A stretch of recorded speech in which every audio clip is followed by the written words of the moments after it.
what I'm hearing about the Astros trade deadline plans after sweep of Rangers. Houston, before witnessing his team's biggest statement, Houston Astros general manager Dana Brown logged onto a Zoom call. 30 hours remained before Monday's 6 p.m. ET trade deadline, but Brown's contract mandates that he sit for an interview on the Astros pregame radio show every Sunday. Whenever possible, Brown appears in person. So why is everyone suddenly talking about GLP-1? It's the hormone that helps control cravings, blood sugar, and appetite. Basically, it tells your brain you're full. Most GLP-1 supplements out there are actually cinnamon or turmeric in a capsule, Which don't actually support GLP-1. Edavita GLP-1 is different. It's the first capsule with Akkermansia, a gut bacteria linked to GLP-1 release. Plus, berberine, green tea, grapeseed, hibiscus, and prebiotics to feed the good bacteria. Scan the QR code now or visit grabdeal.us/7 to explore the details. Advertisement this Sunday, however, Brown joined by video call from the team's war room. Surrounding Brown, he said, were his assistant general managers, some folks with director in their titles, and of course we have Jeff Bagwell, the Hall of Fame first baseman who has been a baseball operations sounding board for owner Jim Crane.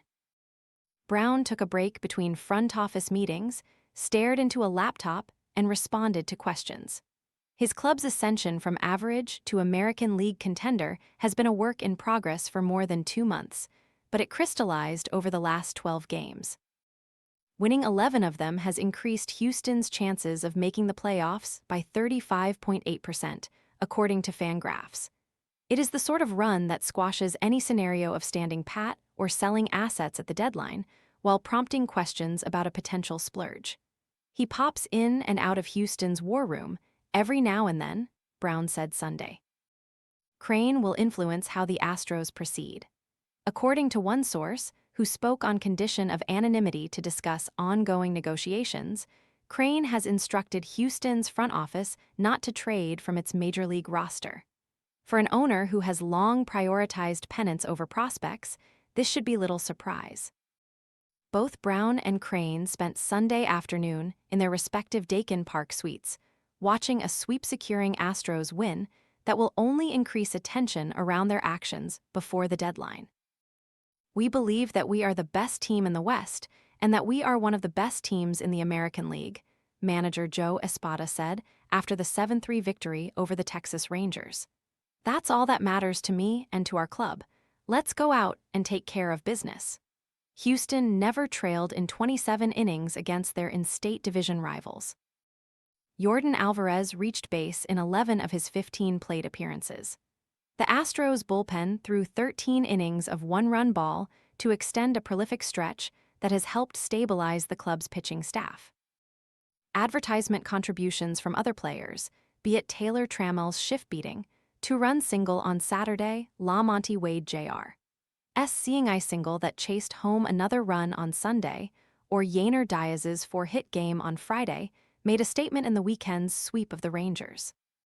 We knew we had to put a little intensity behind it, Alvarez said through an interpreter. I think that's what we saw out there.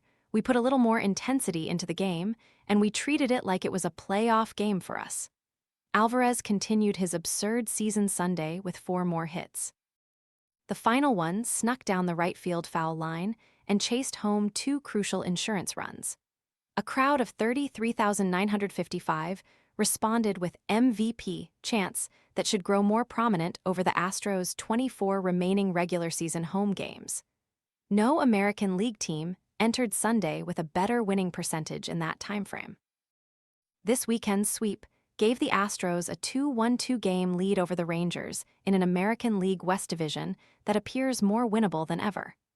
The Astros' 2 chief competitors are either contemplating selling before the deadline or, in the Seattle Mariners' case, have started to do so. Seattle traded starter Luis Castillo to the Chicago White Sox on Saturday, and according to multiple reports, the Mariners remain open to offers on pitchers George Kirby and Emerson Hancock. Outfielder Randy Arozarena is also being dangled in some discussions. Before Sunday's game, The Athletic's Ken Rosenthal reported that the Rangers' deadline pursuits might hinge on the contest's outcome. Their eventual loss could prompt them to sell, perhaps even in a big way, Rosenthal wrote. Seattle's chances of making the playoffs are still 51.3%, and the Rangers have 37.3% odds of reaching the postseason, according to Fangraphs, but neither club has an owner as opportunistic as Crane. Advertisement: the Astros are by no means a juggernaut. They still possess a -27 run differential and the highest rotation era of any American League team. Upgrading the rotation and the outfield remains the club's deadline focus. Bear in mind that last season, the Astros sat atop the American League West as late as Sept 10, and they still missed the postseason for the first time in 8 years. This year's roster needs some upgrades, and Crane has long distinguished himself as one of the most aggressive trade deadline operators in baseball.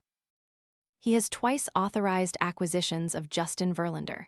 He agreed to add Zach Greinke in 2019, and last season, he signed off on absorbing a portion of Carlos Correa's massive contract to reacquire the infielder from the Minnesota Twins. To get both Greinke and Verlander, Houston parted with a plethora of prospects.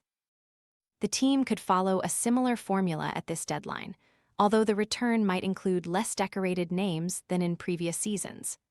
Aside from Tarik Skubal, there are no known, available players who match the star power of Correa, Greinke, or Verlander.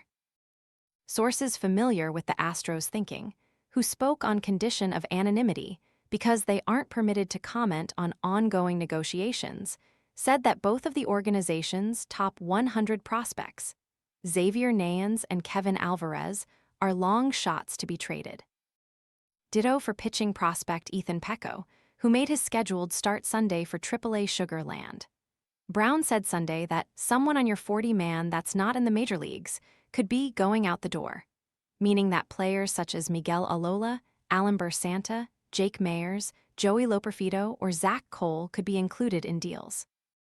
Whether that would be enough to create a compelling package in a seller's market is a fascinating question, one Brown would have had to confront regardless of his team's recent performance. The fact that we're in first place now, he said, it makes it a lot sweeter when we go through the process.